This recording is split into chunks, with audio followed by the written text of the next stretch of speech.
Question 19. What's the lowest common multiple of 7 and 5? Well, if we think about multiples of 5, we'll make a list of multiples of 5, and then we'll make a list of multiples of 7, and we'll see what the lowest number is in both lists. If it's common multiple, it has to be in both lists. So 5s goes 5, 10, 15, 20, 25, 30.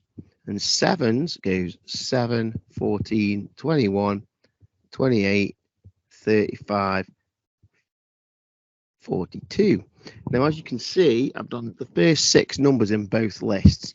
Now, we're looking for a common multiple, so we're looking for a number that appears in both lists. Now, at the moment, I can't see any number that appears in both lists. So what that means is that you just haven't made your lists long enough. So you have to continue both lists until you get a number that appears in both. So if we continue the 7s, we get to 49, and still there isn't a number in both lists. If we continue the 5s, your next one is going to be 35. And now all of a sudden, you can see that 35 has now appeared in both lists. So that's the first number that appears in both lists, therefore it is the lowest common multiple. Very often we abbreviate, which is just a posh word for shorten down, lowest common multiple to the letters LCM. So in this case, the lowest common multiple is 35. Now you might think multiplying them together will always give you the lowest common multiple. Now it has worked in this case, but it doesn't always work.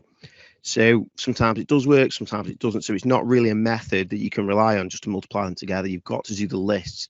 An example of where it doesn't work is for 6 and 4. So if you were to times those together, you would get 24, but the lowest common multiple is not 24. Because if you do your 6s, you go 6, 12, 18. And if you do your 4s, you go 4, 8, 12.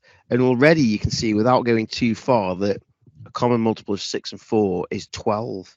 So the lowest common multiple of 6 and 4 is actually 12 and not what you get if you just times them together, 24. So we have to be really careful. So always make a list of multiples of both numbers and then circle the lowest one that appears in both lists.